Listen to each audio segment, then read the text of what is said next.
이 소선지서의 그 예언자들, 를 영성을 대변해 주는 게 예수님의 영성하고 일치가 되기 때문에 성경 구절 하나를 보고 5권에 대한 설명을 해보겠는데요. 1시간 안에 이제 5권을 해야 돼요. 그래서 어떤 원리가 숨겨져 있는가. 예를 들면 하나님이 우리가 아까 봤던 첫 번째 삼각형에 해당되는 거거든요. 5권에 읽은 게. 그래서 5권을 한 거예요. 좀 힘들어도. 그 덩어리를 자른 이유가. 그랬을 때 적어도 북이스라엘에 대한 14장에서 열왕기하 14장에서 17장, 그걸 여러분 옆에다 도표를 놓고 보면 되니까요. 거기에 해당되는 본문이 움직일 때, 보통 성경을 역사적으로 읽는 사람들은 그 본문일 때 이 성경을 갖다 읽거든요. 근데 그렇게 안 해도 되거든요. 왜냐하면 그때 있었던 메시지인 건 분명하지만 열왕기가 말하고 싶은 거는요, 이거하고 달라요. 그냥 책 사이에 사람들이 읽어요. 예를 들면 다윗이 밧세바를 범했을 때 이야기가 시편에 나오는 게 있어요. 시편 51편. 그러면 그걸 읽을 때 거기다 갖다 읽거든요. 그거는 성경 통독은 원래 그렇게 하는 게 아니거든요. 근데 워낙 대가들이 그렇게 하니까 사람들이 그게 맞는 걸로 해서 따라 하는데, 그럼 성경을 그렇게 쓰지 말라고 이렇게 썼을까? 그냥 편집을 그렇게 하지. 그러니까 열왕기가 말하려고 하는 거는 열왕기를 읽어서 이해하면 돼요. 근데 설교를 할 때 열왕기가 아니지, 사무엘 하겠죠. 다윗을 말한다면. 다윗이 사무엘하에서 밧세바를 범한 사건이 있었잖아요. 그 밧세바를 속한 사건을 설교할 때 시편 51편을 인용할 수가 있어요. 그렇게 인용하는 것과 그걸 거기다 낑겨서 읽게 되면요, 성경을 다시 편집해서 읽어야 돼요. 예를 들면 사복음서가 있을 때 사복음서가 4권이라는 뜻이잖아요. 마태, 마가, 누가, 요한. 근데 이게 중복되는 게 되게 많다는 거 아시죠? 그 중복되는 거를 피하기 위해서 사람들이 어떻게 만들었냐면 이거를 한 권으로 묶어서 만든 거 아시죠?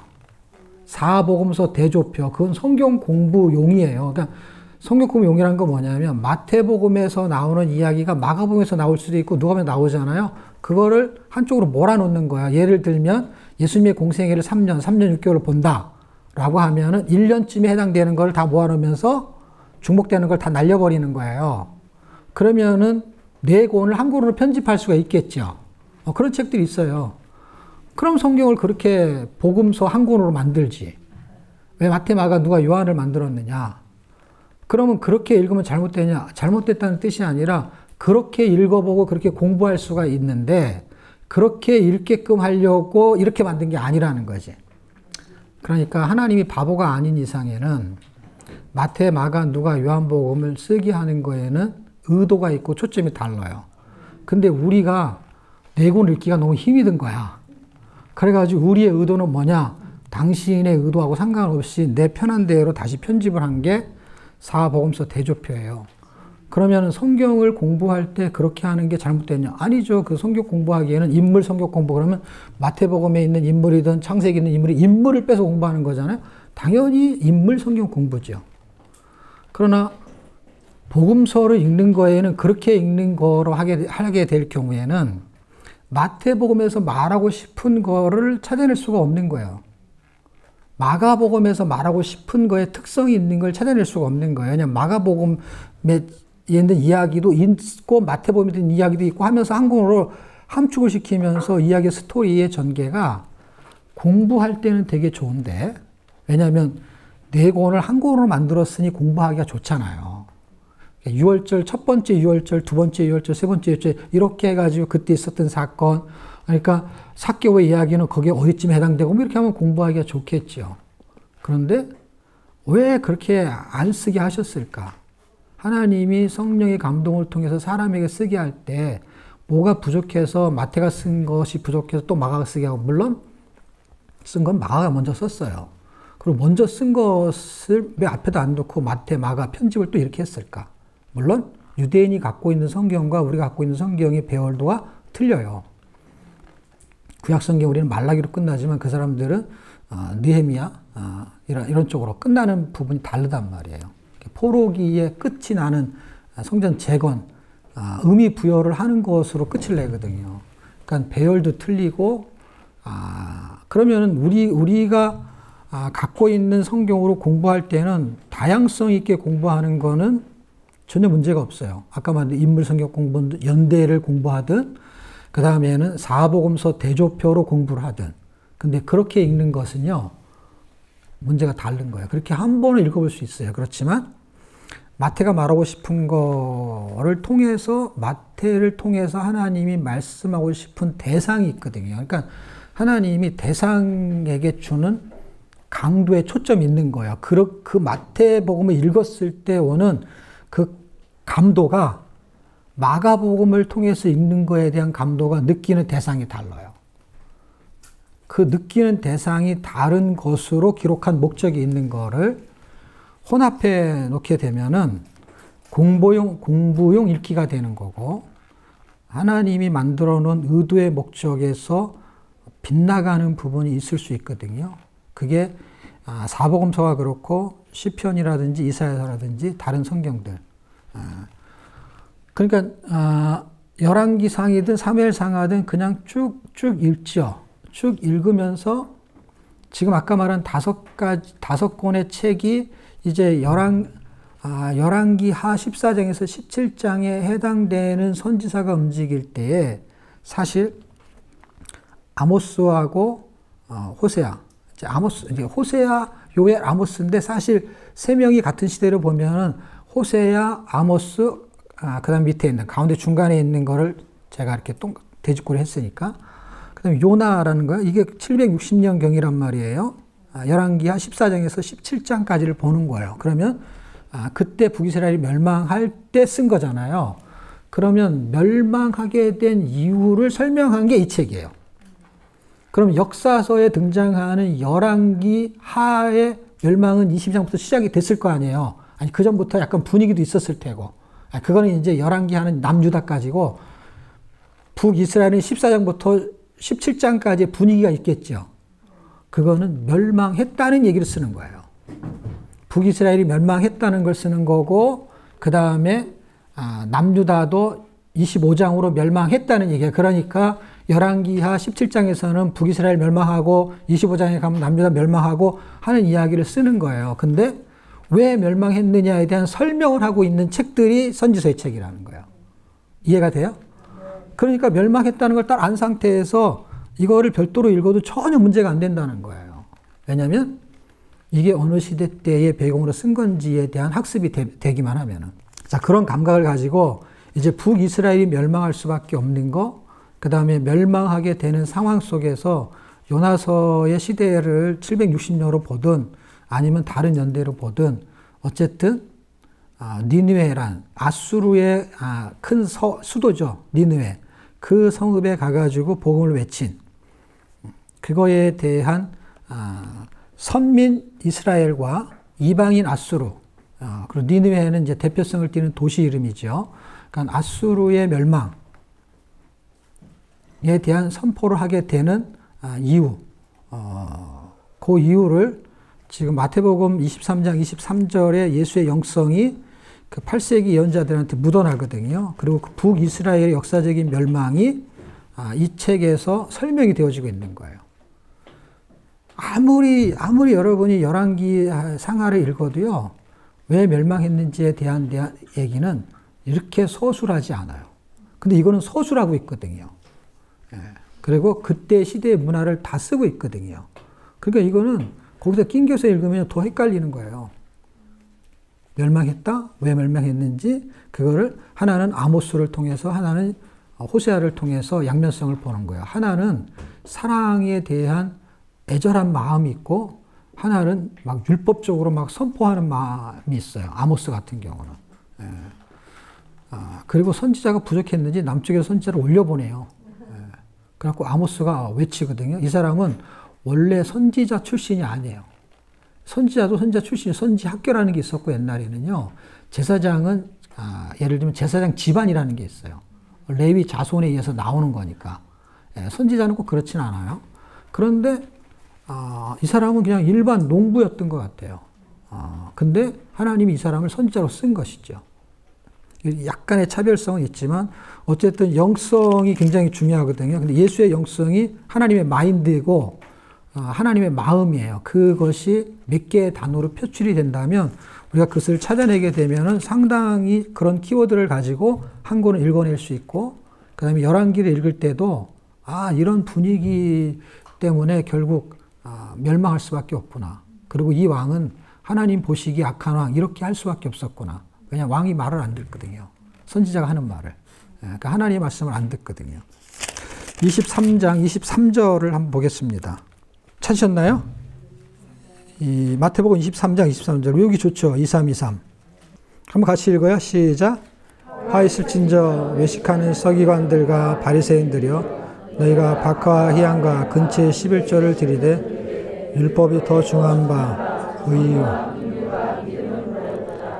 그러므로 이것도 행하고 저것도 버리지 말아야 할지니라. 정의와 그 다음에 뭐라 그랬죠?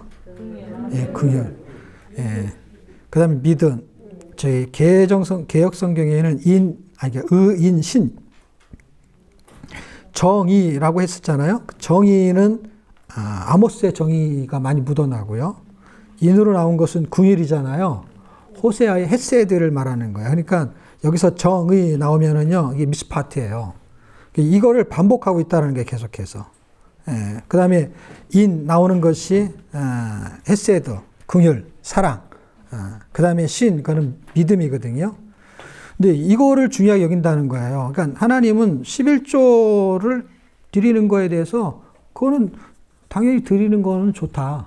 그런데 그것을 통해서 신앙의 의무를 다한 게 아니라는 것이죠. 종교적인 행위 이상을 원하는 게 있는데 그게 정의와 긍휼과 믿음이라는 거예요. 꼭 믿음, 소망, 사랑 그것처럼. 그런데 이 내용이 어디에 많이 몰려 있냐면 미가서에는 한 절이 국한되어 있어요. 여러분도 잘 아는 미가서 한 6장쯤인가요? 거기에 이 세 개가 다 몰려 있고요. 그래서 미가서에 나오는 그 이야기가 여기에서도 나오고 그 다음에 아모스하고 호세아서도 나와요. 그러니까 그 예수의 영성이 이제 결국 하나님의 영성인 거죠. 다시 말하면 하나님의 종교, 하나님이 우리한테 의미 부여를 하는 것들이 하나님의 정의와 하나님의 긍휼과 하나님을 믿는 믿음, 이것은 다 버려버렸다는 거예요. 율법에 더 중한 바. 그러니까 이것도 하고 저것도 해야 된다는 것은 양면성을 말하는 것 같아요. 다시 말하면 율법적인 어떤 기준을 가지고 공부하고 그 지식을 갖고 있는 것 플러스 알파가 있는데 그게 삶으로 살아줘야 될 부분이 사실은 정의와 긍휼이거든요. 그것을 행해야 된다는 거예요. 그거를 행하려면 믿음이 없으면 절대로 할 수가 없기 때문에 믿음이 여기에 붙어 있는 것입니다. 자, 이사야서에서는 이 부분을 다 이야기해요. 다시 말하면 아모스, 호세아, 이사야, 미가서가 이 영성을 다 가지고 있어요. 그런데 성경을 우리가 읽었고 또 자세히 살펴보면 그게 핵심 키워드가 되는 단어들이에요. 그래서 그것이 없어질 때 무슨 문제가 생기냐? 종교적, 정치적, 사회적으로 무리를 일으키게 돼요. 왜냐하면 이 시대 때가 어떤 시대냐면 760년, 그럼 여로보암 2세. 여로보암 2세 때는요, 저 하마 어구까지요, 그 땅을 차지해요. 옛날에 다윗이 차지했던 그 땅을 다시 회복을 해요. 그래갖고 땅이 넓어져요. 그리고 그 당시에는요, 훨씬 풍요로웠다고 역사적인 입장을 전하고 있어요. 그 경제적으로 잘 살았다는 거예요. 그러니까 여로보암 2세 때는 다른 시대 때, 다른 왕들 때보다도 상당히 부유한 시대였다라는 거예요. 그런데 종교적으로 타락하니까 사실 잘 살았는데 그들이 나오는 사회적인 행태가 어떻게 나오느냐? 11조 드리고요. 회당과 근처 박하 이런 거. 다시 말하면 하나님 함께 예배드리고 제물을 드리는 거는 그냥 종교적인 것처럼 잘 지내왔는데 교회 밖을 나가게 되면은 예수 없는, 신앙 없는 삶을 살았던 것을 어떻게 말하냐? 너무 적나라하게 말하는 거예요. 부자가 한 여자를 범하고 그랬을 때 그게 여러분 성경도, 저는 지금 개역 성경을 읽고 있는데 개정 성경도 부자라고 말하는지 모르는데 그냥 한문으로 안 써 있으면 부자가 그러면 가난한 사람의 반대로 이해가 되는데 그 부자는 아버지와 아들 자자를 말해요. 그러니까 아버지와 아들이 한 여자를 범했다라는 거예요. 그게 성경에 기록이 돼 있어요. 그게 무슨 얘기냐면 그냥 그런 삶이 종교적이고 도덕적인 그들의 삶이 차마 입에 담기도 거북한 이야기들의 삶을 살아왔다는 게 특정인에 대한 이야기가 아니니까 예를 들면 다 의롭게 살고 어떤 특별한 한두 명이 잘못한 걸 꼬집어내는 게 아니라 한두 명은 의롭게 살고 그렇지 않은 사람의 대부분의 사람들이 사는 이야기를 풍자한 거기 때문에 신 한 큐를 얻기 위해 사람을 팔고 영혼을 팔고 이런 게 움직이는 거예요. 그런 내용들을 우리가 이제 살펴볼 건데 지금 마태복음 23장 23절을 통해서 우리가 보고 싶은 거는 24절, 25절 쭉 설명하고 있는 건데 겉은 깨끗하게 한다는 게 신앙이 좋은 것처럼 보인단 말이에요. 주일날 빠지지도 않고 11조도 꼬박 드리고 여기에서 11조라는 의미가 하나의 종교적인 부분으로 설명이 된 것 같아요. 그런데 우리는 다시 말해 우리라는 거는 교회는 11조 잘하고 주일날 안 빠지면 훌륭한 신자로 생각할 수 있어요. 제가 말하는 건 그냥 보편적인 기준으로. 그런데 성경은 그것보다 더 중요한 것을 자꾸 설명하고 있는 거예요. 그것보다 중요한 건 뭐냐면 정의를 행하고 있느냐, 그 다음에 사랑을 행하고 있느냐 할 때 그 대명사가 되는 책이 호세아하고 아모스라는 책이에요. 그게 대표적인 키워드가 그 시대에 그것이 무너졌다는 얘기를 하는 거예요. 그럼 잘 생각해 보십시오. 그때가 760년경이면 그냥 편하게 생각해서 BC 700년경 그러면 지금 2000년 2700년 전에 그게 무너졌다는 뜻이잖아요. 그게 무너져서 나라가 무너졌다는 거예요. 나라도. 그런데 지금은 2700년이 지난 지금은 어떠냐는 것이죠. 왜냐하면 성경은 2000년에 써지고 다시 써지지는 않고 있어요. 그런데 잘 보세요. 2000년 전이나 그때부터 700년 후 아니면 그때부터 아브라함 시대까지인 2000년 그럼 지금부터 2000년 그 다음에 그때부터 또 2000년 그럼 아브라함 때거든요. 아브라함 때에 있었던 어떤 사건이 2000년 지나서도 발생하거든요. 그럼 지금도 발생하거든요. 예를 들면 동성애 그러면은 소돔과 고모라를 연상시키거든요. 소돔과 고모라를 연상시키는 것이 고린도 전서 5장에 오게 되면 음행에 대한 이야기가 나올 때 그 음행이 사실은 성적인 문란이거든요. 야, 참 고린도스럽다라고 하면은 고린도스럽다라는 게 성적으로 문란했다 이 말이래요. 그러면 지금은 어떠냐는 거예요. 지금은 더하냐 덜하냐 그 차이를 말하는 게 아니라 지금이나 2000년 전이나 그때부터 또 2000년 전이나 똑같은 역사가 반복되고 있다는 거예요. 사회성 속에서. 그러니까 더듬하고 덜듬하고 딱 그때하고 똑같은 거예요. 더했냐 덜했냐는 뭐 확인할 수가 없지요. 왜냐하면 우리는 문자로밖에 모르니까. 그런데 소돔과 고모라는 안 봐도 다 알죠. 왜냐하면 소돔과 고모라가 어떻게 보면 그것 때문에 무너졌다는 거잖아요. 의미 부여가. 그 다음에 의인 10사람을 찾지 못했다는 거잖아요. 에레미야에 오게 되면요. 의인 한 사람 찾으면요. 내가 이 성을 멸하지 않겠다 이렇게 써 있어요. 그럼 보세요. 10명을 찾는 것보다 1명을 찾는 거를 생각해요. 비교를 해보세요. 그러니까 1명만 찾아도 이 성에 내가 의인 1명만 있어도 내가 이 성을 안 무너뜨리겠다. 이렇게 써 있다니까 예레미야에서는요. 예레미야를 통해서. 근데 소돔과 고모라는 10명이잖아. 10명. 그러면 10배로 더 커진 거잖아요. 왜냐면 어쨌든 거기 몇 명 있었는지 모르지만은 그냥 그 문자적인 의미로만 해석을 해도 10명을 찾으면 무너뜨리지 않겠다. 그런데 에레미야 시대 때 에레미야는 아까 우리가 봤지만 6세기 경이잖아요. 왜냐면 그 640년 요시야 시대 때니까 7세기 선지자네. 7세기잖아요. 벌써 몇 년이에요. 1300년의 오차가 있는데 그때 1300년이 지난 이후에 아브라함 이후에 1명만 찾아라. 그럼 내가 이 성을 멸하지 않겠다. 그리고 나서 사실은 우리가 지금 또 1000년 가까이 지나, 아니 1000년이 뭐야? 1000년도 훨씬 넘죠. 한 500년, 600년 정도 되네요. 그렇게 지나온 지금에 그 한 명에서 인원이 늘까요? 줄까요? 아브라함 때에서 지금 예레미야로 올 때 10명에서 1명으로 줄었어요. 줄었다는 것은 더 그만큼 없다는 거잖아요. 그럼 지금은 도대체 지금은 더 없다는 느낌이 들지 않을까요? 왜 이런 얘기를 하냐면 지금 이게 다 옛날 얘기 같은데 옛날 얘기가 아니라니까요. 소돔과 고모라가 지금 시대하고 다를 바가 없다라는 거예요. 4,000년 전인데. 그리고 2,000년 전도 마찬가지고. 연대는 그냥 가능을 하려고 제가 설명하는 거지 그걸 외워야 되거나 그걸 알아야 될 필요는 없어요. 왜냐하면 2,000년이든 4,000년이든 똑같다니까 지금요. 그것만 그러냐? 다른 것도 그렇단 말이에요. 지금 뭐가 무너졌냐면 정의가 무너졌다는 건 정의는 율법하고 붙어 있어요. 미시파트는 율법인데 율법이라는 기준을 줬는데 사람이 지켜야 될 도리를 준 거예요. 하나님이 정한 어떤 법의 체계에 의해서. 근데 그것이 지켜지지 않으면 심판이 이루어지거든요. 네, 정의를 행해야 되니까. 정의를 구현해야 되니까. 그 정의와 공의가 움직이는 나라가 하나님의 나라라고 성경이 말해요. 그 하나님의 나라는 사랑이 있는 나라라는 거예요. 그래서 정의와 공의가 시행되면서 동시에 뭐가 움직이냐? 하나님의 사랑의 나라, 그 아들의 사랑의 나라 이렇게 써 있거든요. 그러니까 하나님의 나라는 정의와 공의가 있는 나라, 그 다음에 사랑이 있는 나라 이렇게 되는 거예요.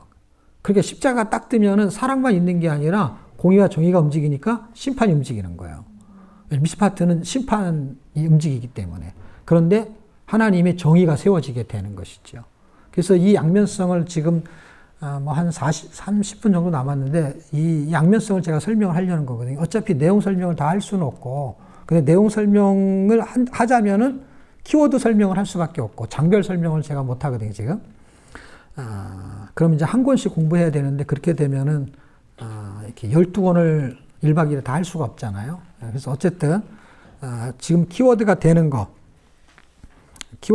게 하나님이 우리에게 주시려고 하는 하나님의 마인드를 우리는 영적이니까 영성이라는 단어를 쓰는 것뿐이에요. 결국엔 하나님의 마음이죠.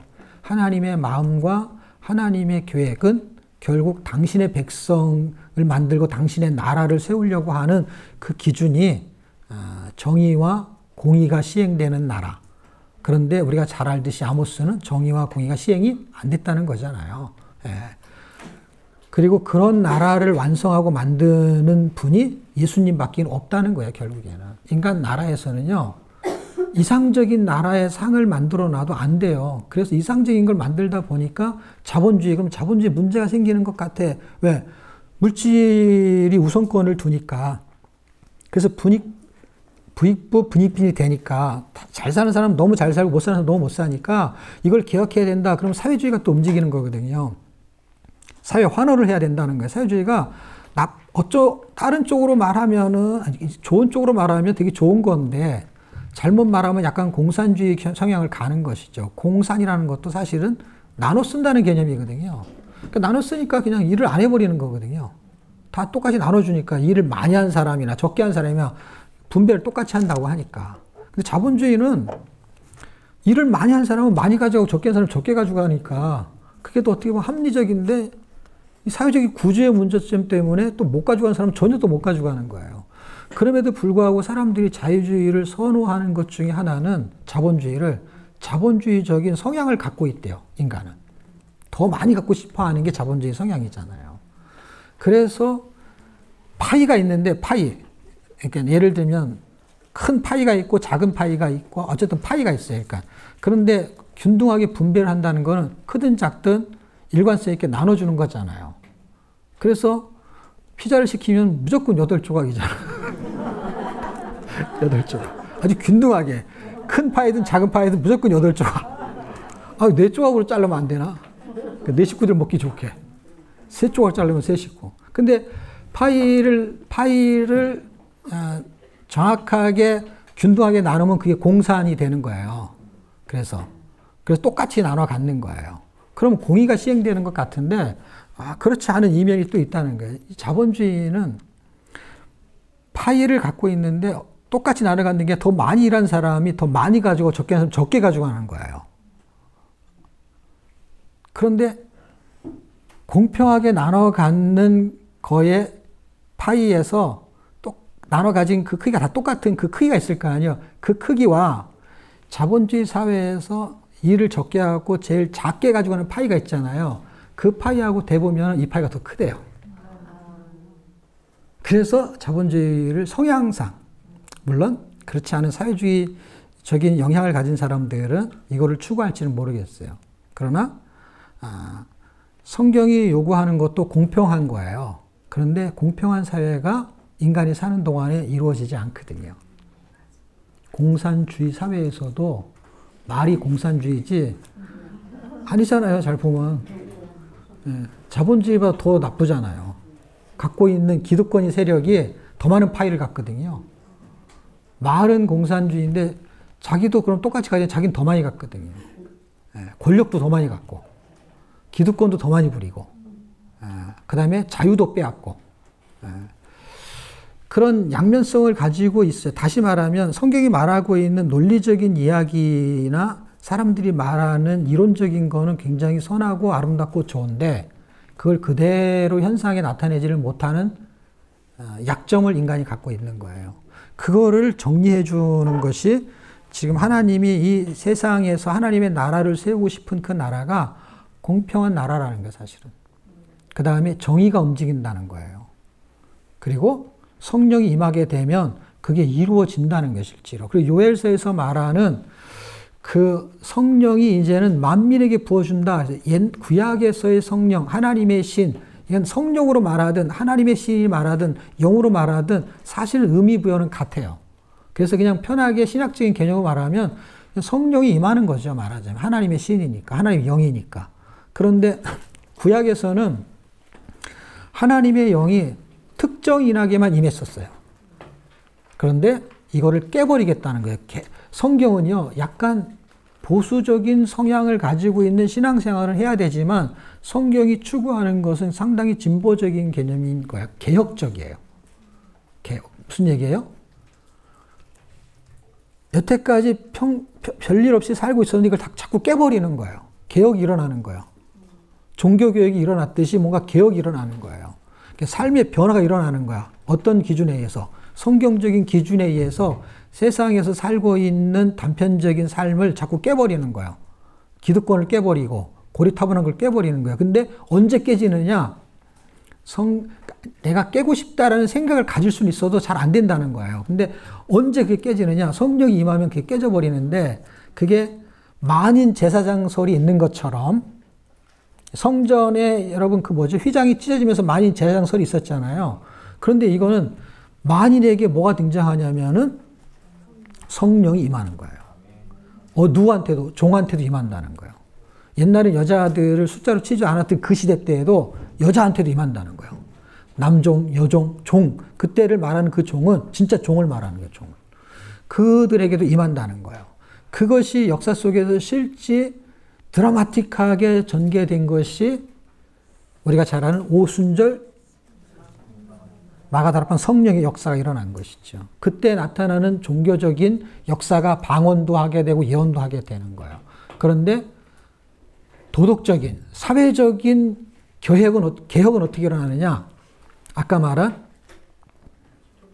잉여의 재산을 나눠준다는 거죠. 그래서 사도행전 2장에 가게 되면 자피로에 의해서 서로 나눠 갖는 이야기가 나오잖아요. 그 얘기는 뭐냐면 내 재산을 다 팔아라는 얘기가 아니라 잉여의 재산인 거예요. 아파트가 두 채 있으면은 내가 한 채에 살고 있으면 나머지 한 채는 팔아서 가난한 사람이 쓸 수 있게 나눠줬다. 언제 그렇게 할 수 있느냐? 성령이 임하면. 성령이 임하면 잉여의 재산을 나눌 수 있어요. 잉여의 재산이라는 거는 내가 써야 될 걸 주는 건 아닌 것 같아요. 그럼 나도 길바닥에 나 앉아야 되잖아. 그럼 누가 집을 줘야 돼요? 다 길바닥에 나 앉아야 되는데, 그러면. 다 노숙자가 돼야 되는데, 다 팔아야 되니까. 부동산 정책이 우리나라에서 최근에 실패한 사례가 있었잖아요. 그러니까 부동산 정책은 집이 없는 건 아니잖아요, 사실은. 그러니까 지금 아파트가 모질라는 건 아니거든요. 다 서울에 있는 아파트를 원해서 그런 거지. 그냥 뭐라 그래야 되죠? 인구수에 비례해서 집을 짓는 걸 계산하면은 그냥 살 수는 있을 것 같은데 자본주의 성향이겠죠. 근데 어쨌든 내가 살아야 되면서 누군가 살 수 있게 하려면 그런 나라가 이 세상에서 이루어지면 좋은데 이 세상에서는 그게 연습을 하는 거고 사실은 잘 이루어지지 않거든요. 만약에 이루어졌다면 아모스하고 호세아라는 성경이 기록되지 않았을 것 같아요. 그러니까 제가 생각할 때는 2000년 전이든 3000년 전이든 4000년 전이든 있었던 그 사건이 지금 오늘날 해결할 수 있는 길이 있느냐? 해결할 수 있는 길이 있는데 해결할 수 있는 사례는 별로 나오지 않아요.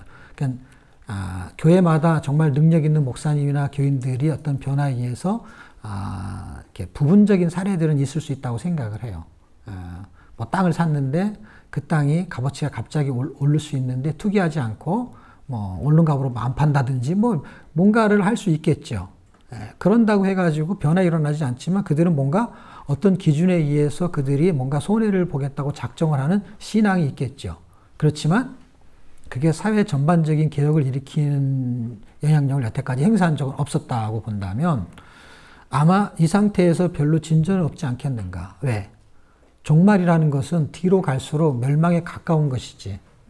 그래서 전천년인지 후천년인지 무천년인지 현천년인지를 설명하는 것에 대해서 사실 후천년을 지지하는 학자들과 그들의 개념이 갖고 있는 것이 세상은 점점 좋아지다가 천년왕국이 되면서 나중에 예수님이 오신다라는 학설인데 사실은 세상은 점점 좋아진 적은 없어요.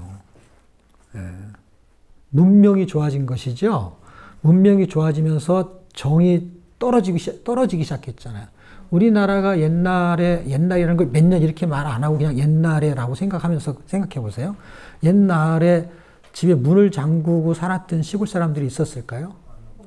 없었어요. 그 다음에 뭐 길 잃은 사람이 와서 밥을 한 끼 해달라든지 아니면 재워달라든지 하면은 아무도 처음 보는 사람을 인심이 그렇게 구했었어요. 제가 말하는 거는 어떤 특정이 아니라 그냥 그런 문화가 어느 정도 있었다는 것이죠. 근데 이제는 시골 인심도 사납다 이렇게 돼버렸잖아요. 그러면서 점점 경제화가 되고 잘 살고 문화가 발전하면은 뭐가 없어지기 시작하는 줄 아십니까? 정이 없어지기 시작해요. 정의가 없어지는 거예요. 점점. 공의가 시행되지 않아요. 잘 사는데. 돈이 더 많아졌어요. 더 많아졌는데요. 사랑이 없어지기 시작한다는 것이죠. 정을 사랑으로 표현할 수는 없지만 그냥 그쪽 부분이잖아요. 극률한 부분이잖아요. 가난한 사람이 와가지고 길을 잃어서 먹을 게 없다 그러면 먹을 걸 해줄 수 있는 사마리아인과 같은 그런 사람들이 전에는 그래도 많았다는 거예요. 근데 지금은 훨씬 잘 살고 있어요. 근데 점점 긍휼이 없어지고 있잖아요. 근데 그게 아모스 시대와 호세아 시대도 똑같았다는 거예요. 근데 지금도 우리가 그걸 경험하고 있는 거니까 시대마다 경험을 하는 거예요. 우리나라가 점점 잘 살수록 정감은 더 떨어질 확률이 높은 거예요. 코로나까지 겹쳐가지고 이제는요, 아파트에 전도할 수도 없고요. 사람 만나서 악수하는 것도요, 그거 쉬운 게 아니에요, 이제는. 악수하는 게 아니라, 죽을래? 이렇게. 여기다 힘만 주면은 악수가 싸우는 느낌이야. 이게. 이걸로 이제 해놔가지고. 그러니까, 우리가 생각하는 시대의 변화로 오기가 힘들고 신앙생활 하기가 더 힘들어진 시대에 우리가 살고 있습니다. 그래서 이거를 해결할 수 있는 방법이 제가 생각한 거예요. 종교개혁이 500년 전에 일어났을 때 사람들의 변혁이 일어난 거는 옛날이니까 그렇지 않대. 그 당시도 살기가 빡빡했어요. 그런데 그들이 변화가 일어난 것은 성령이 역사한 거예요. 성령이 어떻게 역사했냐? 성경을 그냥 읽었는데 교리가 그렇게 만든 게 아니라니까요.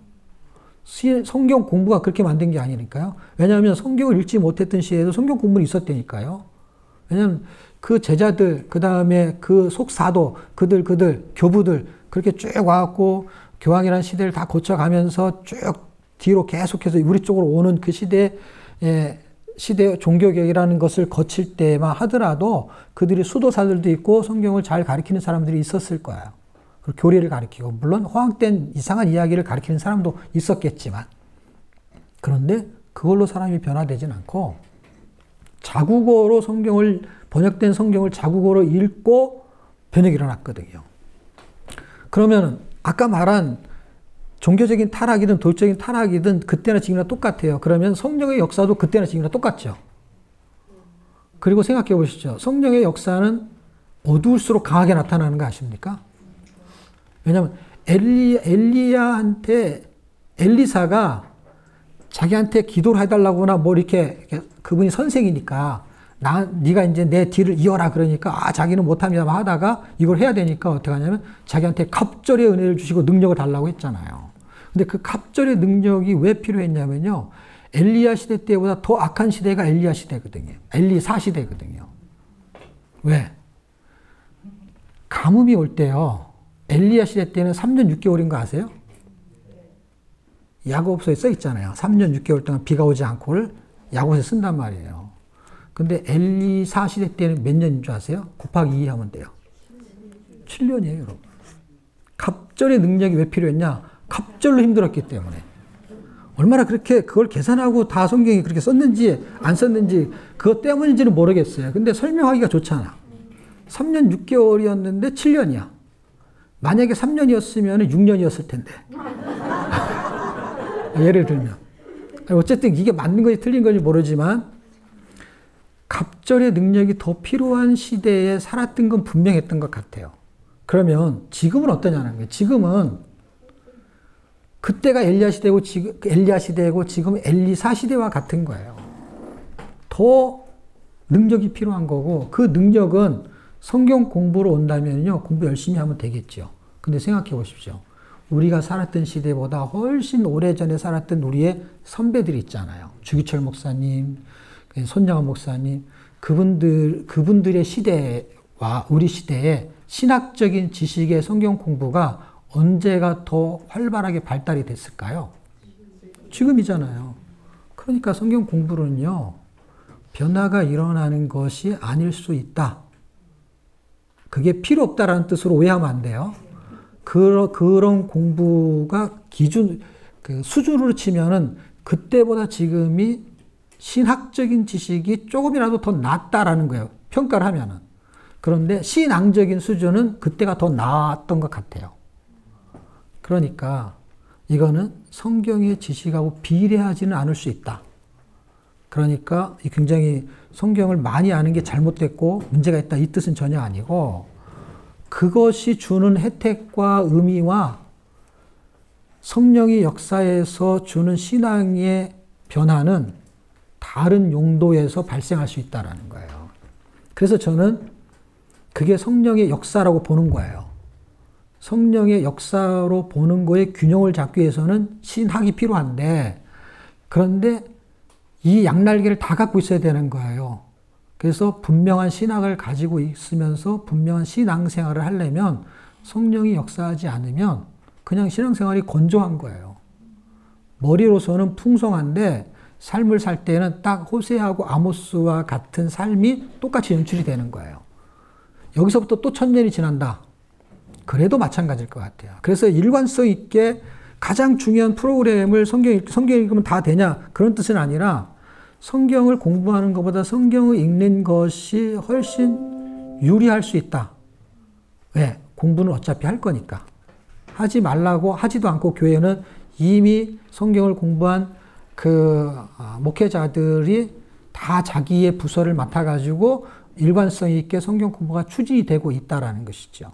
그러면 일주일에 한 번 교회 가고 나머지 6일 동안에는 집에서 자기가 성경을 읽을 수 있는 그런 학습력, 그걸 뭐라 그러죠? 혼자서 스스로 하는 거? 예, 자율학습이 안 된다니까 지금요.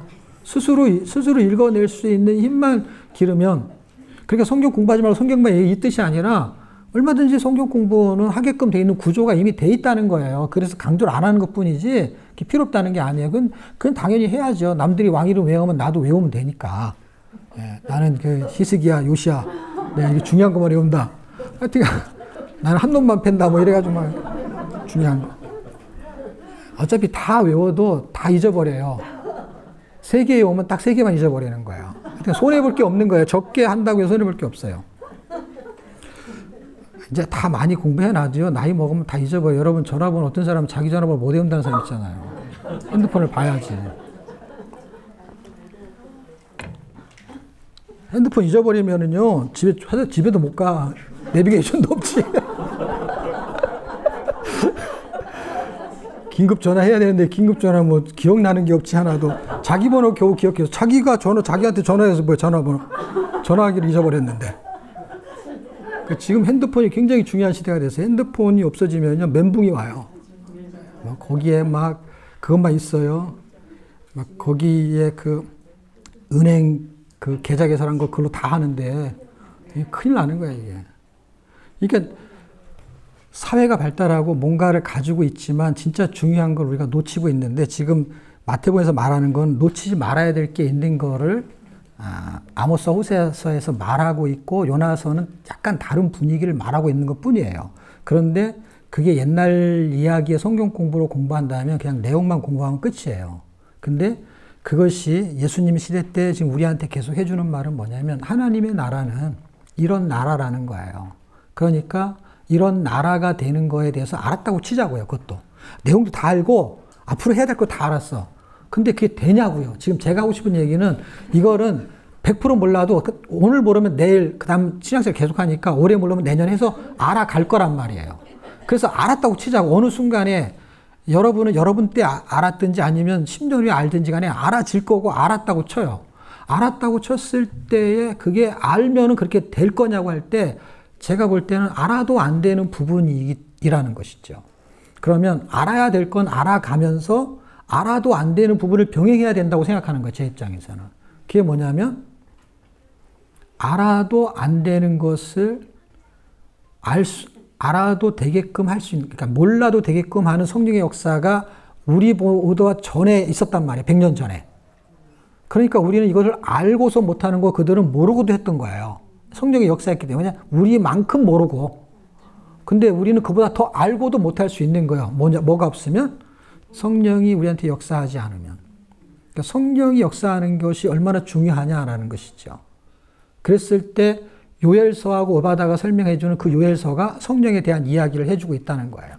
자, 이 기준을 가지고 지금 제가 이제 15분밖에 없으니까 5개를 전체적으로 말하면, 구원의 스토리가 흘러간다고 보는 거예요. 다니엘서를 끝으로 다니엘서는 구원의 역사에 대한 설명을 해요. 그래서 역사적인 이야기를 하고 있는 것 같지만 7장 이후로 넘어가서 8장서부터 하면서 환상적인 이야기를 등장시켜가지고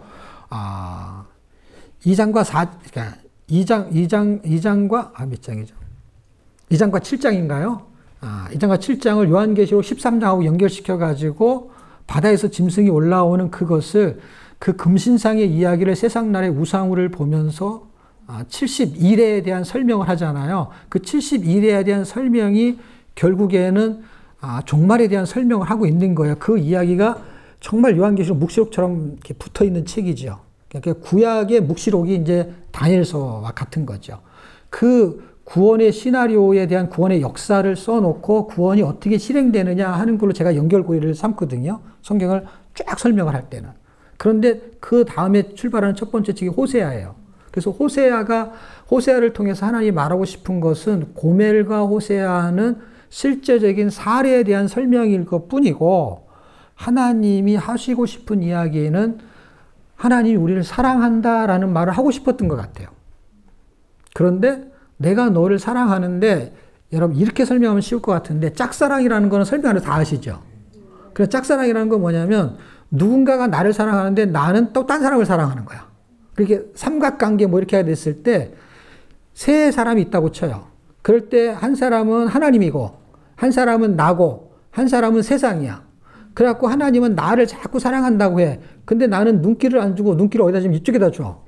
세상에다. 그래갖고 나는 세상을 사랑해. 그럼 이게 짝사랑이잖아. 누가? 하나님이 나에 대해서. 세상하고 나는 서로 사랑하니까 사랑하는 사이고 요게 왜냐하면 세상적, 정욕적, 마귀적이니까 세상하고 통하는 게 있으니까 우리끼리는 서로 사랑을 한다고. 이게. 그런데 내가 안 하는데 사랑하면 짝사랑이라고 하잖아요. 그러니까 하나님만 우리를 사랑하고 있었던 거예요. 그러니까 고멜은 결혼을 했어도 다른 남자를 만나러 가는 거예요. 근데 나는 여전히 고멜만 사랑하는 거야. 우리 같으면 당장 이혼감이잖아요. 그러니까 그게 사실 논리적으로 실제로 고멜이 있었냐 뭐 이런 학술적인 이야기를 많이 하는데 사실 목회자 입장에서는 그 사람이 실제 인물이든 가상의 인물이든 예화로 들어도 별 문제가 없어, 저한테는. 왜? 하나님은 호세아하고 고멜의 이야기를 통해서 당신이 하고 싶은 얘기가 따로 있어요. 그러니까 호세아하고 고멜이 실제 인물이냐, 그러니까 고멜이겠죠. 고멜이 실제 인물이냐 아니냐는 중요하지가 않아요, 저한테는. 왜? 성경에서 말하는 그 인물이 의도하는 바가 뭐냐 할 때 사람들이 해석하는 거는 이러쿵저러쿵 할 수가 있단 말이에요. 근데 제 입장에서는 고멜이 실제 인물이든 아니든 하나님은 그거를 실제 비유를 들든 가상의 비유를 들든 비유를 들었다는 거예요. 어떤 목적으로? 하나님이 호세아하고 고멜이 이스라엘 백성이라는 것이죠. 그런 비유를 들면서 내가 너를 사랑한다. 사랑하는데 사랑하기 때문에 너하고 언약을 맺고, 언약이라는 건 뭐예요? 혼인식을 했을 때는 혼인 언약을 하잖아요. 혼인 언약을 한 다음에 성혼 선언을 하는 거잖아요. 그러니까 유대인의 결혼법이나 우리나라의 결혼법이나 사실은 프로포즈가 다 그게 언약을 하는 거거든요. 내가 너하고 결혼하고 싶다. 너만 사랑하겠다. 뭐 이런 얘기잖아요. 그러니까 하나님이 언약을 체결하신 거예요. 하나님이 이스라엘 백성을 사랑해서 너하고 언약을 체결하고, 그랬을 때 호세아서 6장 7절에 하는 얘기가 뭐냐면 너는 아담처럼 언약을 어기고, 라는 얘기는 언약을 했다는 이야기를 설명하려고 하는 거잖아요. 그러니까 아담처럼 언약을 어기고라는 얘기는 언약을 안 했으면 어긴다는 말을 쓸 필요가 없는데, 어떤 언약을 했는지는 명시를 안 했다 하더라도 그 언약은 뭐예요? 하나님과 출애굽을 하면서 언약이 출발했거든요. 그래서 책마다 명시를 안 해도 돼요. 왜? 이스라엘 백성이 해당되는 책이니까. 그럼 언제 언약을 했느냐? 구원하고 언약을 체결했잖아요. 출애굽을 한 상태에서 시내산에서 언약을 체결했어요. 그 언약 백성이기 때문에 둘이의 관계는 어떤 관계냐면 언약의 관계가 됐어요. 하나님하고 누구하고? 이스라엘 백성하고 언약의 관계가 된 거예요. 근데 그 언약의 관계가 사랑이라는 것을 기준으로서 언약을 했다고 설명하고 싶은 거예요. 말라기에도 보면은 사랑이라는 표현을 했을 때 야곱과 에서가 있을 때요. 야곱과 에서가 왜 중요하냐면 오바다서를 공부하려면 야곱과 에서를 이해해야 되는 거예요. 왜냐하면 오바다에서에 나오는 에돔은 에서의 후예들, 그러니까 에돔은 에서라고 보는 거예요. 그냥 총칭어로. 그러니까 이스라엘을 야곱으로 보는 거예요. 그래서 오바다서를 우리가 읽었잖아요. 읽으면 거기는요, 이스라엘을 단어가 안 나오고 야곱이라는 단어를 나와요. 왜냐하면 에서하고 대비를 해서 써야 되니까. 에돔은 에서인 거예요. 그리고 야곱은 이삭인 거예요. 아니, 이스라엘인 거예요. 그래서 야곱이라는 단어를 써요. 여기는 에돔이라는 단어를 쓰는데. 그러니까 이게 한 형제인 거예요. 그런데 말라기에 읽어보게 되면 내가 너희를 사랑했다. 언제 사랑했느냐 할 때 야곱과 에서 그 이야기를 해요. 그게 로마서 9장에서 이야기를 해요. 나는 이스라엘 백성 너를 사랑했다. 언제? 너희가 쌍둥이로 있을 때에 네가 아무런 잘하고 잘못한 것이 없을 때 내가 너에 대한 그 선택이 사랑이다라고 설명을 했어요. 그 사랑의 기준이 하나님의 선택인 거야, 알고 봤더니. 그러니까 하나님이 선택하면 그게 사랑인 거예요. 그러니까 하나님이 사랑했다는 거예요. 그래서 우리를 구원하셨다는 거예요. 그래서 이 호세아는 구원에 대한 것이 상당히 부각되는 건데, 부각되는 거에 헤세드가 움직이는 거거든요. 그래서 4장, 6장에 등장하는 이게 핵심적인 게 이 사람들이 여호와를 몰랐다는 거예요. 여호와를 몰라서 여호와에 대한 지식이 없어서 이스라엘은 망한다는 거예요. 그러니까 하나님이 누군지를 몰랐다는 거예요. 그런데 하나님이 누군지 모르는 그 하나님이 이 백성을 사랑했다는 거예요. 언제, 어떻게, 언제부터. 그러니까 우리를 구원했어요. 자, 우리 돌아와요. 하나님 우리를 구원하셨어요. 왜? 그렇게 왜 사랑했냐고요. 우리가 헌금을 많이 해서? 아니, 얼굴이 예뻐서? 무슨 조건이 있냐고요.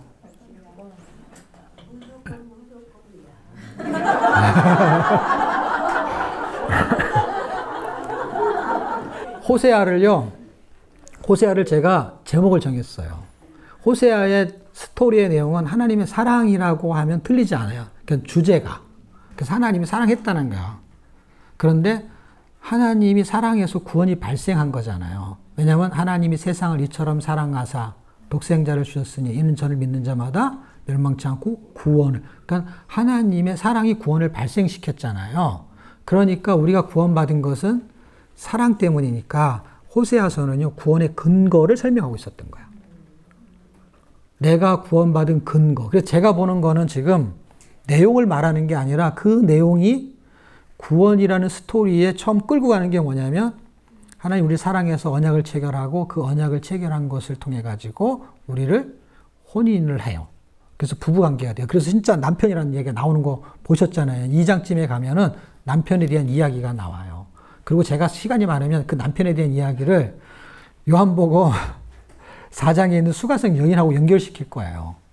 왜냐하면 수가성 여인이 남편이 몇 명 있었죠? 6이죠. 5은 있었고 지금 있는 것도 하면은 남편이 총 6이죠. 예, 현재 있는 것도 남편이니까. 근데 이것도 남편이 아니다라고 말했잖아요. 그러면은 예수님이 그걸 인원수까지 알아맞히면서 남편이라는 얘기는 호적상의 남편이든 아니면은 호적에 올리지 않고 사는 남편이든 그런 법적인 용어의 개념을 몰라서 남편이 아니다라고 말했을 건 아닐 것 같아요. 왜냐하면 호적에 올리도 안 해도 사실혼이라는 게 있잖아요. 그럼 남편으로 인정할 수 있는 거잖아요. 예. 그러니까 부부관계에 남편이 있는데 이 6 전체가 지금 있는 것도 너 남편이 아니야 라고 말했다는 거는 그 당시 그가 가지고 있었던 그 느낌이 있었을지 모르지만 정말 남편이 아닌 것 같은. 그런데 예수님은 그의 실상을 말해주면서 그러니까 이분은 선지자입니다라고 말하는 게 뭐냐면 이걸 맞췄다는 거야. 그러니까 이분은 정말 하나님께서 오는 선지자다라는 것을 설명했지만은 예수님이 진짜 말하고 싶은 건 뭐냐면 세상이 남편이 아니고 진짜 남편은 하나님이야 라는 얘기를 하고 싶었던 것 같아요. 왜냐하면 그때 이야기가 예배에 대한 이야기를 했던 거거든요. 그래서 예배하는 자는 신령과 진정으로 예배할지나 그게 요한복음 5장 이야기잖아요. 지금 시간이 없어서 이걸 찾아보지 않는 거예요. 읽으면 넘기면 1초 이렇게 시간이 가잖아. 네. 지금 제가 호세아도 시작을 안 한 것 같은데 지금 이렇게 시간이 빨리 갈 줄이야. 여기는 시간이 더 빨리 가는 것 같아, 서울보다. 네. 아까도 호둥지둥 끝났어요, 사실은. 다 한 건지 못한 건지. 어쨌든 6시에 끝내 또 저녁을 먹고 또 우리가 예의를 갖춰야 되고 그러니까 끝나기는 끝나야 되는데 이걸 너무 5권을 놓아가지고 그래서 어쨌든 원리를 설명하면 뭐 얘기하다 그랬죠? 네, 수가성 여인이 예배의 처소가 우리는 뭐 에발사입니다, 그린심산이다 뭐 이런 옛날에 왜냐하면 여기가 사마리아잖아요. 사마리아는 북이스라엘을 말해요. 그러니까 왕정시대. 그랬을 때 예루살렘에서 예배를 드리지 못했어요. 그래서 남쪽 사람들은 늘 그랬다는 거야. 예배 처소가 여기 있으니까 예루살렘에서 예배를 드려야 돼 이렇게 말했는데 자기네들은 사실 그림신산 쪽에 그 성소가 있어서 자기네들이 만들어 놓은 예배 처소가 있었어요. 우린 여기서 예배를 드리는데 자꾸 당신들이 여기서 예배를 드려야 된다 이렇게 말하는데 어디서 예배를 드려야 됩니까? 할 때 예수님이 한 말은 예배는 장소가 중요한 게 아니다. 예배를 누구한테 하느냐가 중요하다는 거죠. 예배할 장소는 거기서 하든 저기서 하든 사실 예루살렘이 성지이긴 하지만 그게 예수님 편에서 볼 때는 우리 쪽에서는 예루살렘이 중요하겠죠. 근데 그것도 아니라는 거야. 거기 틀렸어. 예루살렘에서 이 말이 아니라 이분은 다른 걸 말했어. 예배할 곳이 어디입니까? 할 때 예배할 곳이 아니라 하나님이 예배하는 자를 찾으시니까 예배를 누구한테 드려야 되냐 예배할 분에 대가 초점을 맞춘 거야. 우리는 다른 사람한테 예배를 드리거든요. 성소에 왔지만 하나님한테 예배를 드리지 않았던 시대가 이스라엘 역사 속에 있었거든요. 그래서 고고학적으로 찾아보면은 성전이 무너졌을 때 제단이 2개가 나왔대요. 하나는 하나님께 드리는 단이고 하나는 바알이라든지 바알만 있는 건 아니에요. 뭐 말감도 있고 뭐 하여튼 여러 가지가 있어요. 이방신, 태양신 이거는 에스겔에서 설명을 잘 해줘요. 에스겔 8장에 보면은 태양신을 섬기고 그다음에 단무지신을 섬기고 뭐 단무스인지 단무지인지 그게 단무스가 그게 단무스가 사실은 그 곡물의 신이에요. 단무지라고 해도 틀리지 않아요. 그런 걸 섬긴다고. 단무지, 단무스 막 그 동방 태양을 섬기고 그게 성전 안에서 보여줬던 거거든요. 실제. 그리고 역사 속에서 찾았다고 하고 성경에 써 있었고. 그러니까 사실은 교회는 나왔지만 겉은 예수를 믿었지만 겉은 하나님 믿었지만 속은 맘모니즘을 믿었던 거예요. 바알 우상을 섬기는 거의 핵심은요. 전부 다 물질인 거예요. 여러분. 하나로 귀결돼요. 다 물질이에요. 예수를 믿는 사람들을 지금 세상 사람이 싫어하는 이유가 뭔지 아세요? 우리가 하는 기도나 네가 하는 기도나 똑같다. 기도가 똑같다는 거예요.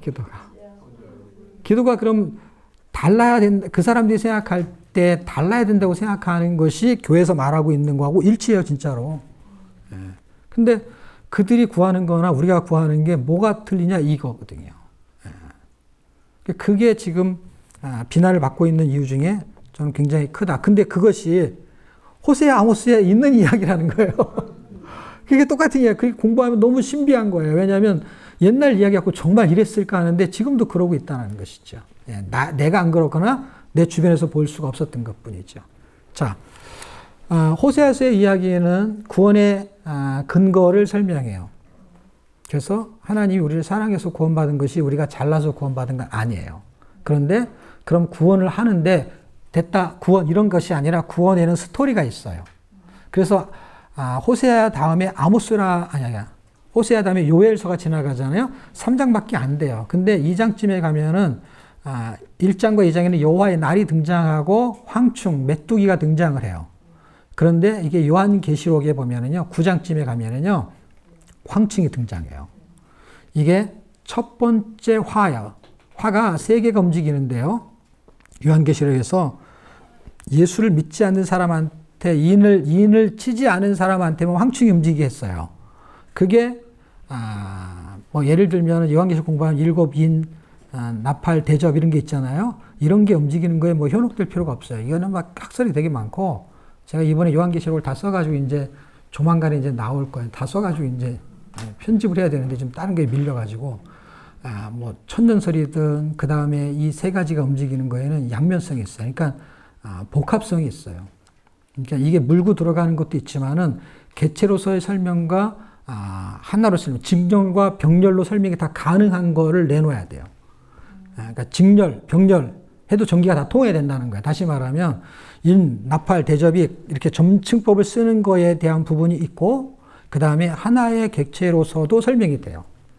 그 두 가지를 다 설명해야만이 균형을 잡을 수가 있어요. 그래서 좀 시간이 오래 걸리긴 했지만은 두 가지의 개념을 다 정리를 한 거죠. 천년설도 마찬가지고.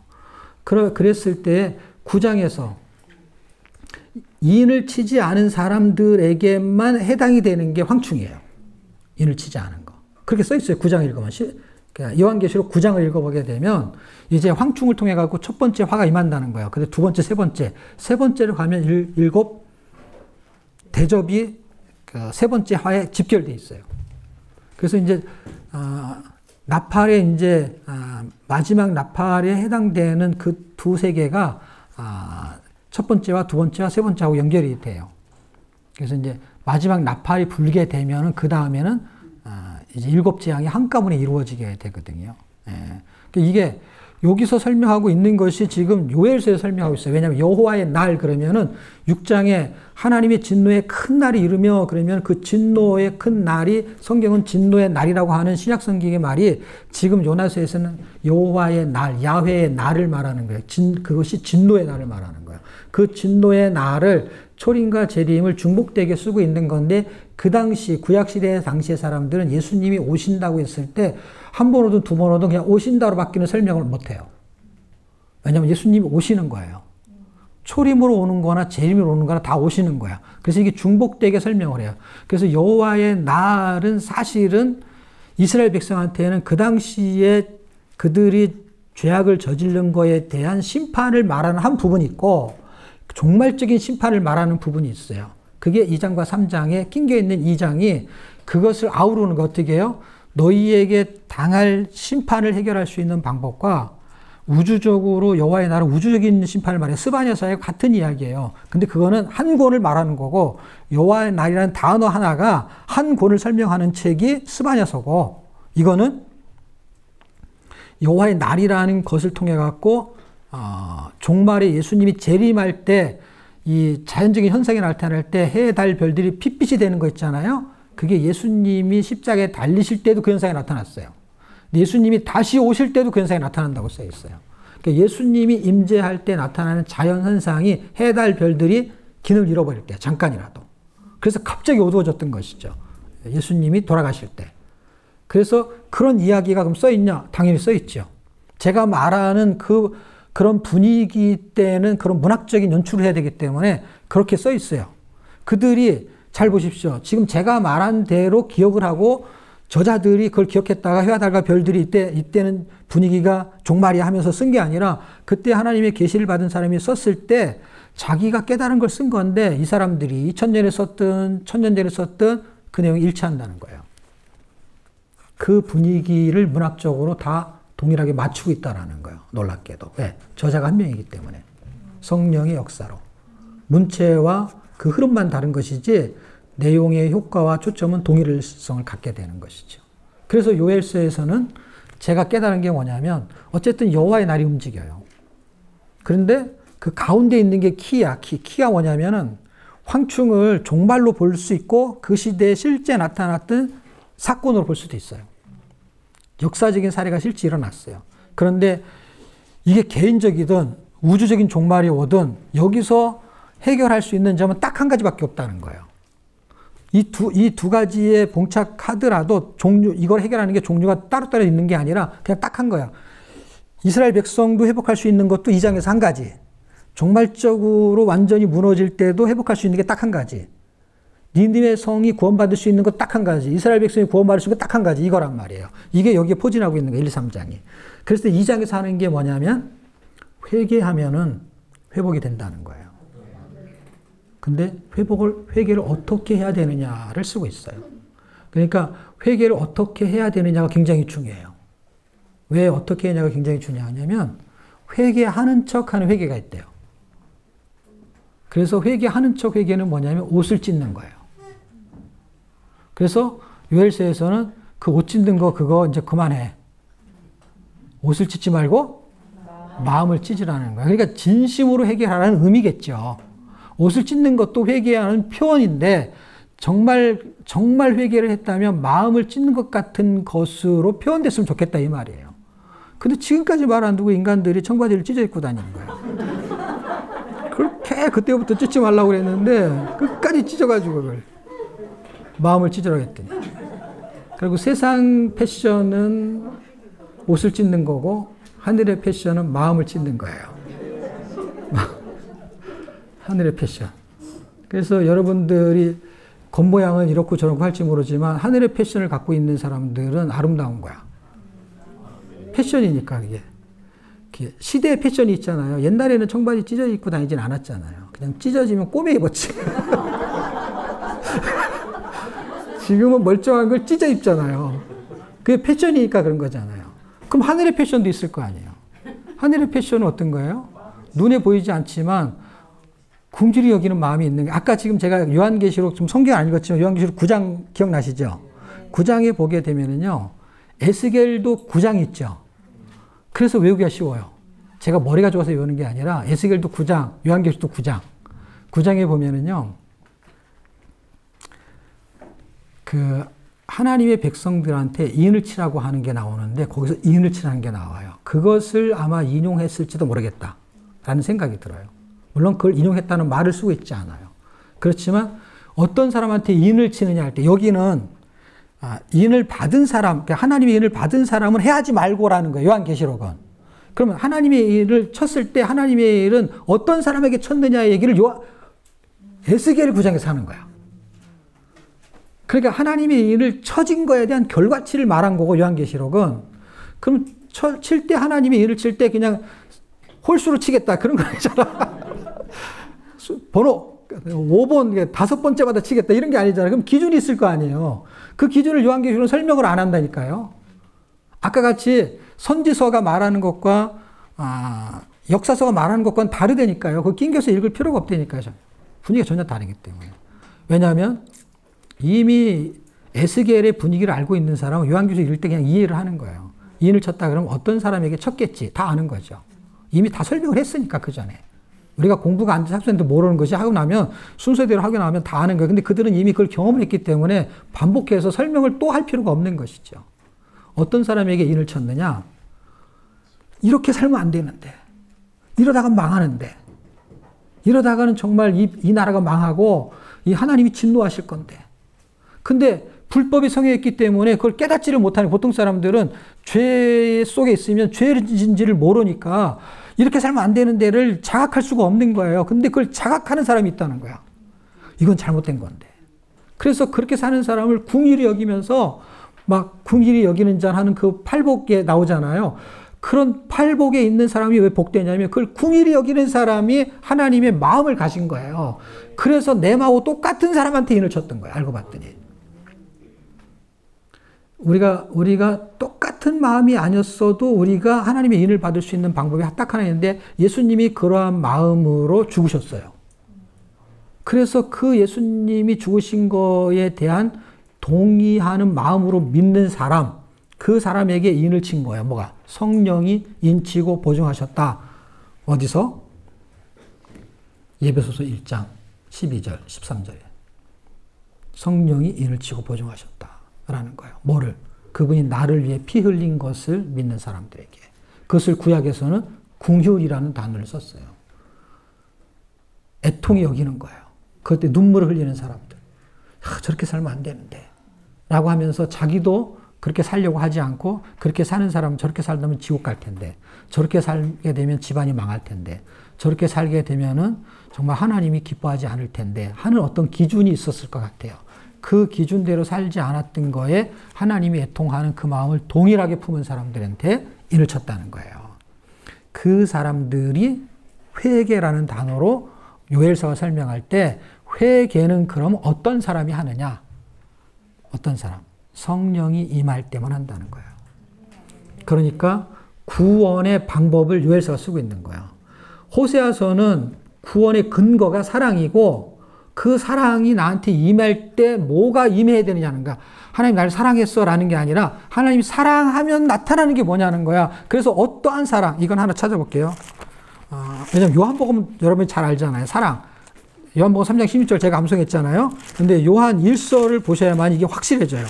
하나님이 도대체 어떠한 사랑을 했냐는 거, 어떠한 사랑. 그러니까 죽은 사람을 살리는 그 사랑이 도대체 어떠한 사랑이냐는 거예요. 요한일서 3장 1절 찾으셨나요? 시작. 보라 아버지께서 어떠한 사랑을 우리에게 주사 하나님의 자녀라 일컬음을 얻으시고 우리가 그러하도다. 그러므로 세상이 우리를 알지 못함은 그를 알지 못함이라. 지식의 싸움에서의 핵심은요, 호세아에서도요, 하나님을 알지 못했다는 거예요. 그리고요, 성경에 능통하고 박식한 사람 중에 한 사람이 누구였냐면 바울이라는 사람이 있었어요. 근데 그가 똑같이 여기에 걸려들었어요. 그가 하나님을 몰랐어요. 근데 그가 나중에 다메섹 도상에서 하나님을 만나잖아요. 그리고 빌립보서 3장 9절쯤에 가면 내가 그리스도를 아는 지식이 생겼다 이렇게 말해요. 알아버린 거예요. 그전에 몰랐는데 나중에 한 거예요.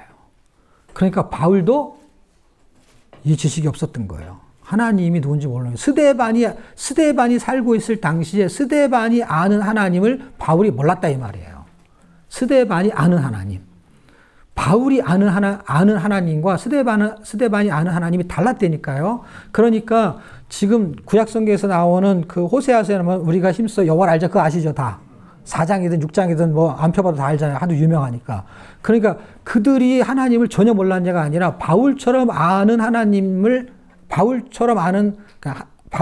알았던 알면 있었던 것 같아요.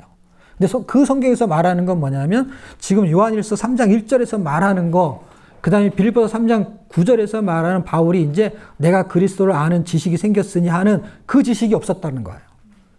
왜냐하면 구약의 율법적인 지식은 그 사람들이 가지고는 있었을 것 같아. 근데 이 지식은 성령이 아니면 알아지지가 않는 거예요. 그래서 제가 이걸 뭐라고 하냐면 이건 공부해서 알아지지 않는 지식이 있다는 거예요. 연대는 공부하면 돼요. 그런데 하나님이 우리한테 은혜를 주시는 거는 그분이 은혜를 줘야만이 아는 그런 알미 있잖아요. 하나님을 경험하고 아는 거. 그 하나님 아는 거는 어떻게 하나님이 나한테 알게 하느냐 할 때 저는 성경 읽을 때 그래도 가능성이 크지 않겠냐라고 보는 거예요. 성경을 내가 그냥 읽는 거예요. 이거를 내가 주석서를 찾아서 이게 무슨 뜻인지 그렇게 몰라도 당신이 나를 알게 하실 수 있는 분이라고요. 그럼 내가 반대로 내가 그걸 알아봐야겠다 주석을 이만큼 쌓아놓고 하면은 알아질까요? 그렇게 알아지면은 바울이 알았어야죠. 바울이. 그렇게 율법의 그 정통한 학자가 성경이 말하는 하나님을 몰랐다니까요. 그 하나님을. 그리고 열심히 있었는데도 몰랐다니까요. 초점이 빗나가게 되면 아무리 열심히 했어도 헛수가 되는 수가 있다니까요. 그 성령의 역사가 결국 뭐냐면 회개를 하게 하는 거는 성령밖에 없다는 거예요. 그래서 그 본문이 2장에 있고요. 그 2장에 있는 성령이 구원의 방법이 되는 거예요. 회개는 성령이 시키는 거니까. 이걸 또 길게 얘기하려고 그러면 우리가 누가복음 15장에 있는 탕자 비유 있잖아요. 탕자가 돌아왔다가 회개거든요. 잃은 영혼 하나를 잃었는데 돌아오면 내가 이걸 찾게 되면이라고 써요. 그거를 회개라는 단어를 쓰지 않죠. 그러나 회개라는 단어가 나올 거예요. 누가복음 15장 한번 볼까요? 원래 이 성경이 이렇게 보는 묘미가 있어야 되는데 제가 이거를 이게 얼마 안 되니까 그냥 뭐 2시간이면 충분히 하겠지 그랬는데 2시간이면 충분히 못하네요. 10절에 보게 되면요. 회개라는 단어를 써요. 지금 누가복음 15장에서 나오는 그 3가지 비유는 다 아시죠? 3가지 비유는 아는데 10절에 보면은 내가 이르노니 이와 같이 죄인 하나가 회개하면 보세요. 아니 무슨 회개하는 걸 지금 쓰고 있는 게 아니거든요. 그냥 드라크마를 찾았는데 이게 비유잖아요. 그 드라크마가 지발로 돌아올 수가 없잖아요. 그러니까 스스로 회개라는 거는 이게 신학적인 지식으로 공부 안 해도 된다니까 회개는 원래 돌이키는 걸 말하는 거거든요. 그런데 3번째 비유가 탕자의 비유잖아요. 지금 다 무생물이고 지금 약간 예를 들면 자기 의지를 가지고 움직일 수 있는 것 아주 움직일 수 없는 것이 동전이고 그나마 조금 생물적인 거는 양이고 양은 그래도 동전보다는 낫잖아요. 근데 양은 절대 지옥도 못 찾아온대요. 이게. 그래서 그거는 또 혹시 바보처럼 찾아오는 놈이 있을지도 모르겠어요. 그런데 동전은 절대로 못 찾아오잖아요, 주인한테. 그러니까 지금 계속 설명하고 싶은 게 뭐냐면 스스로 회개는 있을 수 없다는 얘기를 하고 싶은 것 같아요. 그리고 제기대명사예요. 내가 이제는 우리 집에는 아버지의 집에는 먹을 것이 많은데 라고 하는 게 원래 제기대명사 쓰는 거예요. 그렇게 생각나게 하신 분이 하나님이라는 거예요. 돌이키게 하는 회개는 이게 지금 누가복음 15장이 사실은 돌아온 탕자 얘기가 회개 얘기예요. 회개. 다 회개를 쓰고 있는 것 보이세요? 7절, 10절. 다 회개를 쓰고 있잖아요. 이렇게 돌아왔다는 것이 결국 회개를 통해서 돌아온다는 걸 쓰고 싶었던 것 같아요. 그러면 지금 회개라는 구원이 발생하려면 회개가 있어야 되는데 회개를 하려면 뭐가 있어야 되냐?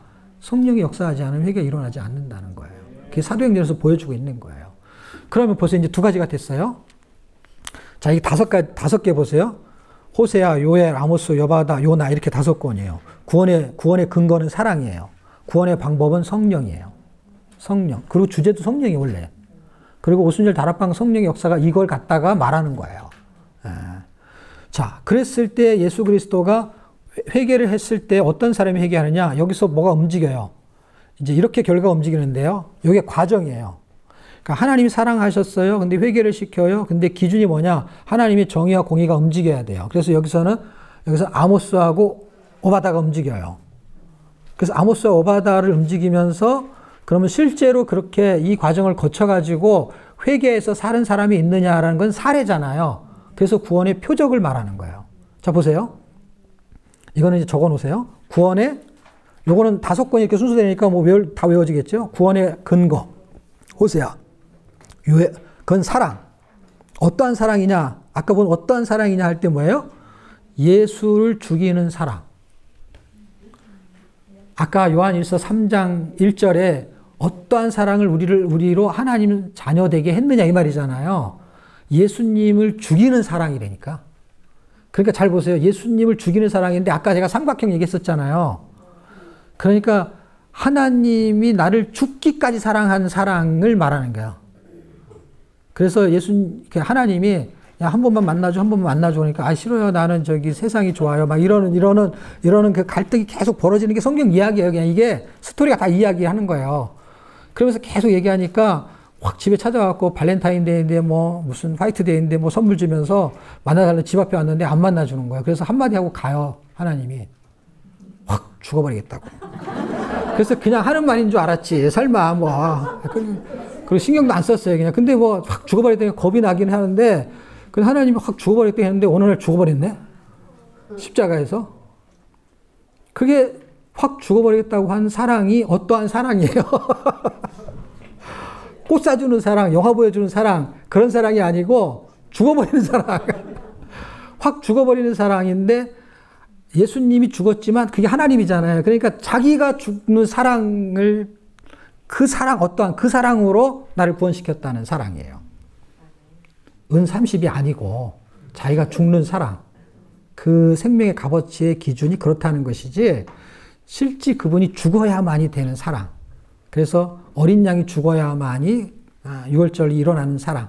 피를 흘려야 되는 기준. 그래서 레위기의 기준은 피를 흘리는 걸 설명하는 거고 그것이 히브리서가 받아가지고 피를 왜 흘렸는지에 대한 설명을 하는 거예요. 이걸 풀어놓는 거예요.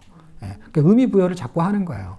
그래서 히브리서가 써진 거예요. 그래서 히브리서는 히브리 복음이에요. 누구한테? 히브리인들한테 복음이에요. 히브리인이 아닌 사람이 읽으면은요, 무슨 말인지 몰라요. 제사법이 나오니까. 신약 성경에 써 있지만 신약 시대 히브리인들에 대한 이야기예요. 레위기를 가지고 있었던 사람들에 대한 복음서. 마태, 마가, 누가, 요한복음이 부족해서 히브리서를 쓴 거라니까요. 이런 사랑이 있다는 거예요. 너희가 갖고 있는 그 제사법이 이 희생의 제사를 말하는 거라는 걸 설명한 거예요. 세 가지의 비유를 들면서 제사의 구성 요소를 나중에 또 기회가 되면 그거 나중에 하고 어쨌든 지금 시간이 바쁘니까 어쨌든 그 요엘은 성령이 움직여서 회개를 해요. 그래서 회개를 하고 회개를 하지 않는 그 관계의 사랑이 십자가에서 죽어버리겠다는 그분이 죽으셨어요. 그랬을 때 나타나는 공의와 정의에 대한 설명이 아모스는 구원의 정의를 설명하는 거예요. 구원을 바르게, 구원을 성취하시는 거예요. 왜냐하면 그 정의라는 게 사실은 인간이 해야 될 도리를 말하는 거야. 인간이 해야 될 도리가 있다면 하나님이 해야 될 도리 이런 말을 쓸 수는 없어. 그러니까 이렇게 똑같은 입장에서 보면은 야, 아빠가 해야 될 도리가 있고 자식이 할 도리가 있어. 이렇게 말할 수 있어요. 같은 인간끼리는. 그러니까 사람이 해야 될 도리가 있어요. 그게 정의예요. 그러면 하나님이 해야 될 도리가 있다는 설명이 아니라 하나님이 성품이 있으세요. 그 성품이 뭐냐면 두 가지가 있어요. 크게 두 가지. 그거를 그냥 의라고 말해. 그래서 번역을 할 때에는 미시파트 아니면은 이러면 짜디크 이렇게 그 치읓 발음이 짜로 번역이 이렇게 발음이 될 때도 있고 그래서 체데카 이렇게 번역할 수도 있는데 그게 의예요. 의. 그냥 의를 번역하면 체데카라 그래요. 그러니까 성경에서 보면 공의로 나왔다. 어떤 거는 여러분 성경 정의로 써 있다가 개정 성경을 하면서 공의로 막 바뀐 게 있어요. 그 원어의 의미로 체데카 그러면은 그거를 의로 그냥 공의로 표현하고 미시파트 그러면은 정의로 단어를 쓰는 거예요. 그런데 정의와 공의, 미시파트와 그 의를 말하는 것은요, 단어로 해서 엄밀하게 차이가 요만큼 나는 것이죠. 실질은 그냥 의 하나로 거의 통폐합이 돼요. 그래서 이거를 분리해서 가리키면 공부하는 것도 힘들고 이해하기도 힘든데 그냥 하나님의 의, 그래서 제가 이거를 쉽게 가리킬 때 어떻게 하냐면 이건 그냥 하나님의 성품이에요. 어떤 성품이냐? 하나님의 성품은 거룩한 성품이 있어요. 그래서 거룩한 성품이 뭐냐면 하나님이 거룩하기 때문에 시내산에서 올라올 때도 하나님이 거룩하시기 때문에 사람이 하나님을 보면 그냥 사람이 죽어버려요. 왜? 하나님이 거룩해서 죽는 거예요. 그 죄인이 하나님을 볼 수가 없는 거예요. 그래서 만인 제사장 설이 나오는 것도 하나님 직접 예배를 드릴 수 있는 사람이 중간 제사장을 거치지 않는 거가 휘장이 찢어지는 것 누가 대신했냐? 중보자 예수님이 이 막힌 담을 헐어버렸다는 거예요. 그래서 직접 만날 수 있는 거예요. 왜? 그분이 나를 생명사역으로 싸고 있기 때문에 내가 그냥 나가면 죽어버리는데 그분이 나를 감싸줘가지고 나는 그냥 죄인이야. 그런데 그분이 딱 이렇게 가려줘서 하나님이 나를 보면은 나를 보지 않고 예수님을 통해서 보니까 그냥 의롭다고 칭했다라는 게 사실은 의로워진 게 아니고 그냥 의인이라고 해줄게. 그 말이야. 그게 맞는 말이야, 원래는. 의인은 아직 그냥 성경이 말하는 예수님이 의인인데 그런 의인으로 종자가 바뀐 게 아니지만 바뀐 것처럼 또 해줘 또. 완전히 종자가 다르다. 그래서 칭의라는 거는 의롭다고 불러주는 호칭이란 말이죠. 근데 그 호칭을 들으면은 그렇게 사라지게 만들겠다는 거예요. 그래서 성화가 움직이는 거예요. 칭이 다음에 성화, 영화 이렇게 나오는 거예요. 그러니까 하나님이 그냥 의롭게 해놓고 만들어 가시는 거예요. 성화로. 그것도 하나님이 하시는 거예요. 네. 또 하다가 또 걸로 갔지? 공의와 정의가 의가 그렇게 공부하면 복잡하고 막 히브리 헬라어 공부해야 되는 그런 뜻이 아니고 여기도 성경도 복잡하게 번역을 해놔서 그래요. 그게 그냥 하나님의 성품이야. 그래서 하나님의 거룩한 성품이 움직이고 또 하나는 하나님이 사람을 거룩하게 하는 의. 그러니까 의가 딱 하나만 있는 게 아니지만 지금 공의와 정의를 설명하기 위해서 성품으로 이해하는 게 훨씬 낫다. 공의, 정의 그러면 머리가 복잡한데 그냥 하나님의 거룩한 의야. 그냥 하나님 거룩하기 때문에 죄인하고 맞닥뜨리면 죄인이 확 죽어버린 다음에 죄삭은 사망이 그냥 그대로 그냥 그냥 이루어져 버려요. 그래서 십자가 사건을 통해서 그분이 대신 죽으셔요. 공이라는 건 사실 어떤 의미에서는 뭐냐면 그분의 의가 움직일 때 공평한 의가 움직이기 때문에 죄삭은 사망이에요. 근데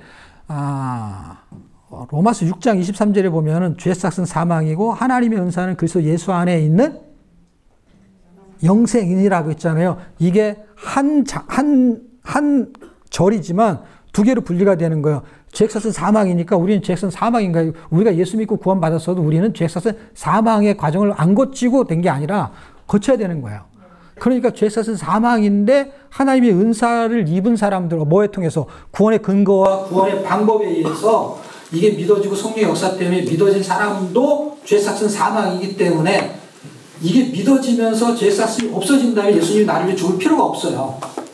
그런데 하나님의 율법은 완성을 시키는 거예요. 율법은 그냥 없어지는 게 아니라 완성을 시켜요. 그래서 죄악은 사망인데 우리가 다 죄인인 거예요.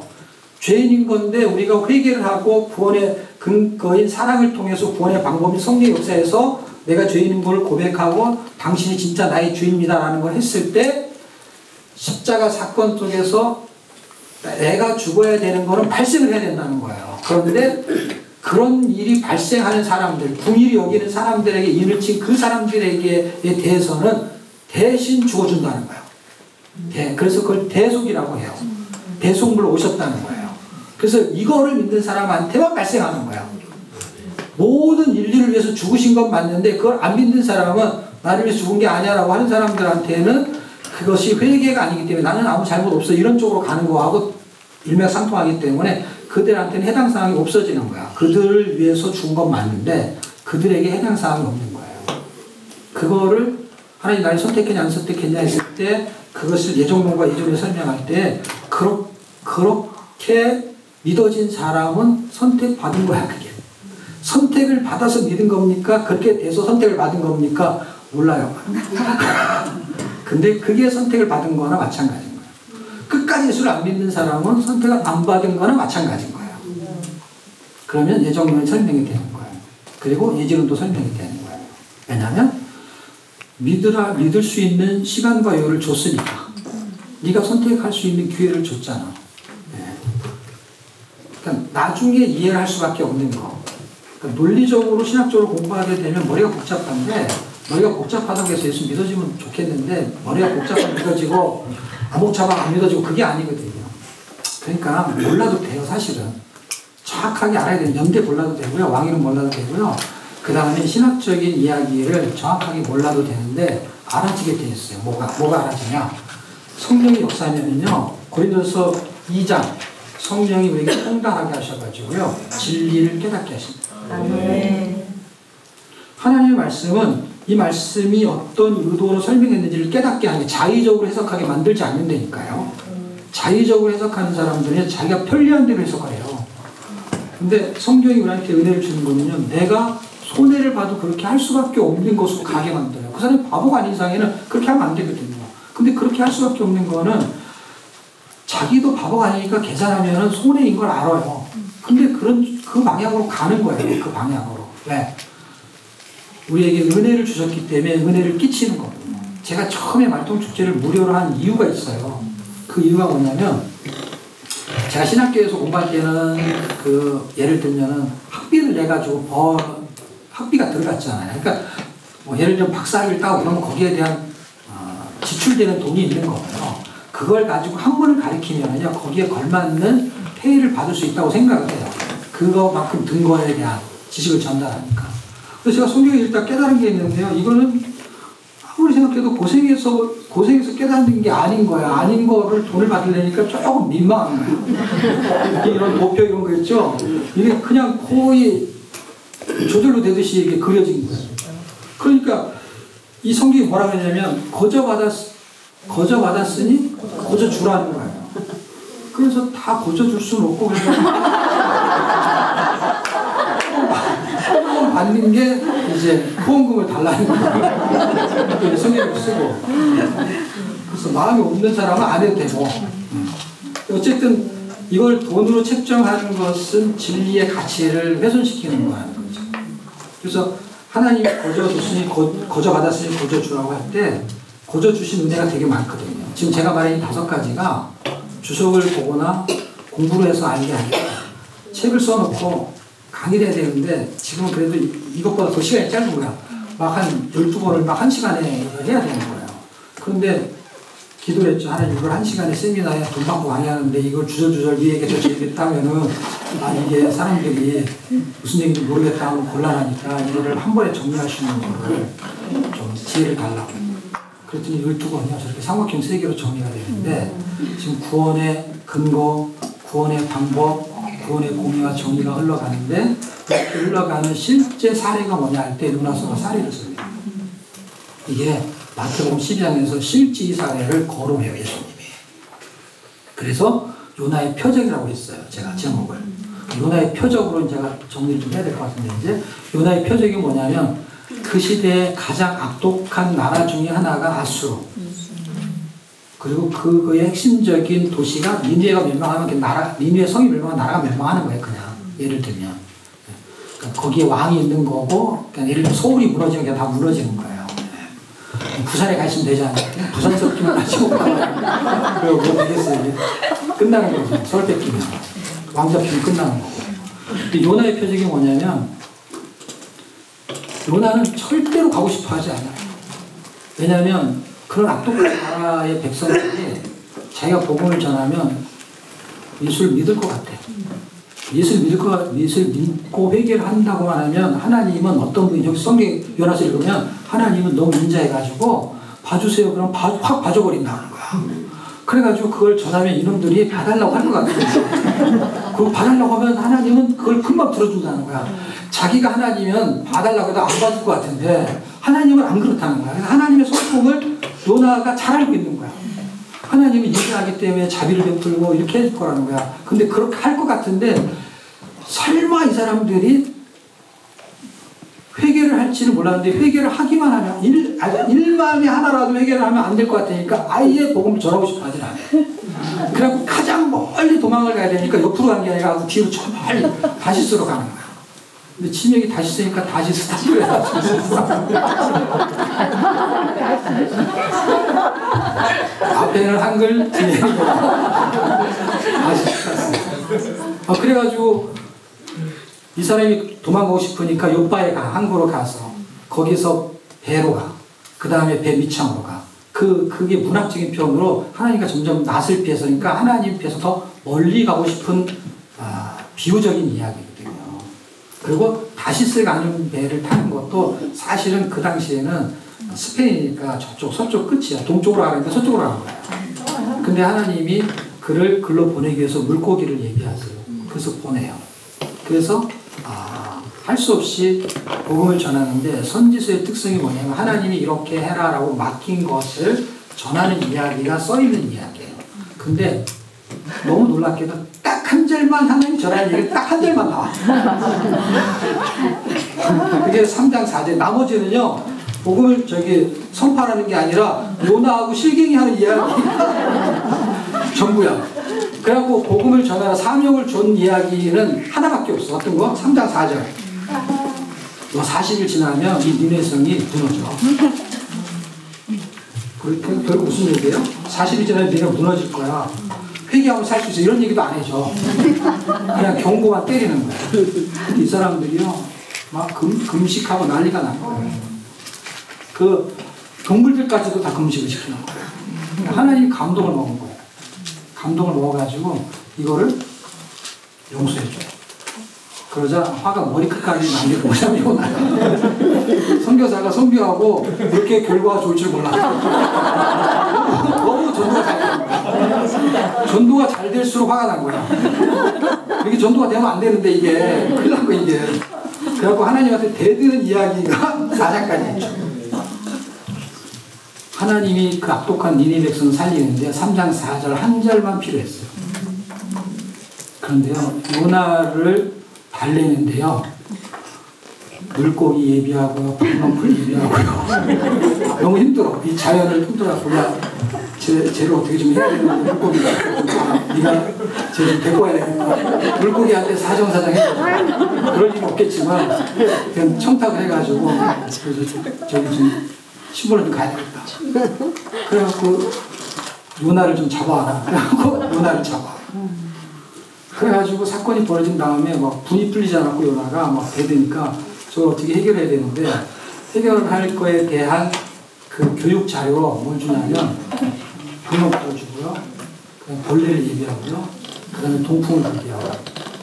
그래가지고요. 니네 백성 살리는데 딱 한마디 했는데요. 유목을 살리는데 시간이 얼마나 많이 걸리는지 시청각대로 준비를 너가 해야 근데 다 이게 딱 이래서 무슨 생각이 드냐면 예수 안 믿는 사람 전도하면 예수 믿는 사람은 교회 딱 오는데 이미 이 묵은 닭들은요 이 말을 돈도 많이 들고 시간도 많이 들고 지금 딱 우리가 요나 같은 거거든요. 요나에 대한 이야기, 사실은 이게 무슨 이야기, 니느에 대한 이야기라고 주제는 니느에 대한 이야기야. 근데 내용을 살펴보면 요나에 대한 이야기예요. 전부 다 요나에 대한 이야기야. 그 하나님이 요나를 어떻게 해요? 돌이키게 하는 거야. 그리고 합당한 기준을 설명해요. 네가 박농쿨을 아꼈냐? 그러면은 박농쿨보다 귀중한 게 거기는 좌우를 분명 못하는 12만 명이 있다. 그리고 육축도 많다. 이야, 하나님은요 동물도 사랑하시는 거. 뭐 당신이 만들었으니까 그럴 수밖에 없죠. 그러니까 사람의 생명이 소중해요. 동물의 생명도 소중한데 박농쿨보다는 그 생명이 더 중요하잖아요. 이 박농쿨은요 호박이 아니고 아주까리라는 거 아시죠? 뭐 실제 있었던 사례지문이 어떤 목사님이 그러더라고. 이 요나스의 이 박농쿨 박사기 그 공부하다가 머리도 나빠지고 이 박농쿨은 그냥 아주까리 그냥 하나의 그냥 식물인 거예요. 그리고 벌레가 먹어서 그게 잎이 시들어가지고 동풍이 불어서 더워서 그러니까 지금 이 설명이 지금 우리를 대변해주고 있는 건데 그게 뭐냐면 조울증과 우울증이 너무 심한 거예요. 그래서 박농쿨 하나에서 시원하면 너무 기분이 좋은 거예요. 그래서 너무 기분이 좋다고 그랬어요. 이걸 그렇게까지 표현할 필요가 없는데 이제는 보면 심히 기뻐하는 거예요.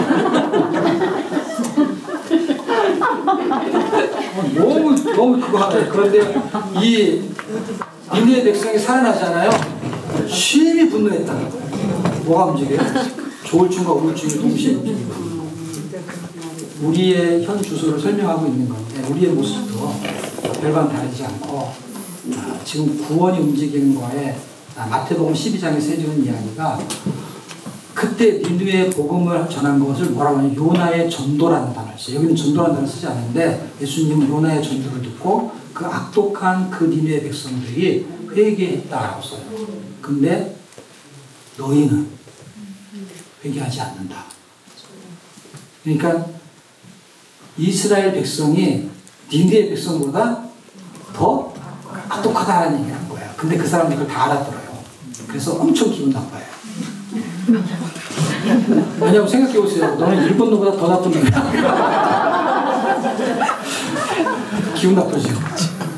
그런데 선민이 그들이 그 예수님이 직접 오셔가지고 요나가 전도한 게 아니라 요나가 전도했던 보이지 않는 예수님이 거기 있었다면 그 장본이 나타났는데도 회개하지 않았다는 거예요. 그럼 지금은 하나님 할아버지가 와도 회개하지 않는 거예요. 누가 와도 회개하지 않는 거예요. 그런데 회개하면 구원이 있다는 거예요. 그 회개하면 구원이 있는 것이 누가 역사해야 되느냐? 성령이 역사하는 거예요. 저는 오늘 기도했던 그 조시영 형제가 그건 당연히 의학적인 거죠. 의학적인 거는 의사들이 잘 알겠죠. 그런데 하나님의 역사는 성령이 역사하시면 그거에서도 나타날 능력이 있지 않느냐. 우리가 보이지 않는 죄를 증거를 해결하는데 보이는 의술을 통해서 보이는 질병을 해결할 수 있는 분이다. 신유의 은사가 있고 신비적인 걸 의미하는 게 아니라 우리가 기도를 하면은 기도에 대한 그분의 응답하실 수 있는 능력을 믿어야 되는데 그 능력이 우리가 이런 말통축제를 하면서 하나님의 말씀을 읽고 서로 나누고 우리끼리 좋은 게 아니라 우리가 가지고 있는 이 기운이 성령의 역사하는 이 기운이 우리한테만 유익이 있는 게 아니라 우리 조시영 그 형제의 부모님이 유학 계시거든요. 그 가족들에게도 성령의 역사 일어나기를 축복합니다. 자, 여기까지 하고 마치겠습니다. 수고하셨습니다.